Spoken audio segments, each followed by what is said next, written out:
All right, welcome back. Day 11 of posting, you guys. Today's one is something that took me many years to even come to the realization of, and that is my relationship with food. I didn't even realize I was in a relationship with food for quite some time. Not even more than that, I didn't realize I was most likely in a bad relationship with food. A few years ago, I had started going to the gym all the time. I was doing plenty of walking and cardio and just not seeing the results I would have expected for how hard I was working, right? Not a lot was changing. I mean, I was certainly getting stronger and enjoying my time in the gym and going through all the motions, and that was fantastic.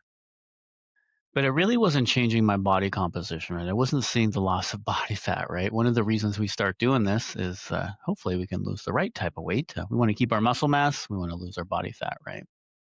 And for years, I thought I could outwork a bad diet. And we know that's not true, right? You just cannot do that. And then I had to start being brutally honest with myself, right? I would say things like, I've earned the right to have this meal or this treat. Like, I've done all this working out. And really, what I was doing was just completely ruining my diet by rewarding myself for all the hard work I was doing, right? And this is hard to do.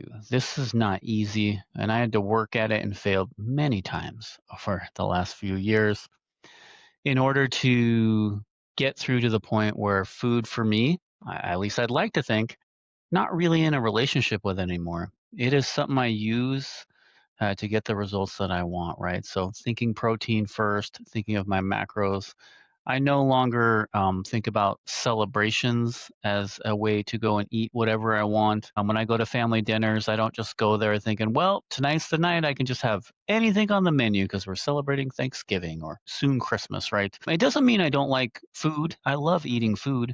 I just know that I'm going to make the right decisions for me. And that doesn't mean you have to cut everything out either, right? So if you can work, if you kind of know where your calories need to be, you have to track it, you guys news in order to know this, then you can basically build those in and say, I'm going to have that piece of pumpkin pie tonight. I know how many calories that is. That means I'll have to have a little less of something else, right? And so I'm not sacrificing that way. I just know I have a budget. In my daily budget, I'm allowed to have so many things. I want to get protein first, so I have my protein goal. For mine, it's pretty high. You guys will have to think about your own, of course. And then I can fill in the rest with carbs and fat. For me, it doesn't really matter what those are. I actually do better on kind of a low fat, medium carb. Some people I know do better high fat, low carb. But I feel free, you guys. I feel free from the need to go and do that, right? So when I go out to eat now, it's not a problem at all. I don't have much of an issue looking at the menu, being able to pick out the things I want that are still delicious, by the way. I still like good food. I'm not eating just a salad, you guys. By the way, those can sneakily hide a whole bunch of calories in them. But it was more the emotional part of it that I didn't realize. I was so tied into kind of the dopamine hit that I would get when I had delicious, delicious food, right? And just retraining my brain, now I get really excited about the higher protein, kind of healthier snacks. And those are the ones I almost get that same dopamine hit with. So I guess I'll take that back. Maybe I am in a relationship with food still, albeit a much healthier one. So if you are in a relationship with food and you don't think it's healthy, the first part I would say is start tracking your food. I know we don't want to do this, you guys, but this is going to give you a good idea of what's actually going into your body. Most of the time, it's eye opening and extremely shocking. And from there, we can make small adjustments. Rome wasn't built in a day. I'm not asking you to drop your calories by 2,000 calories a day.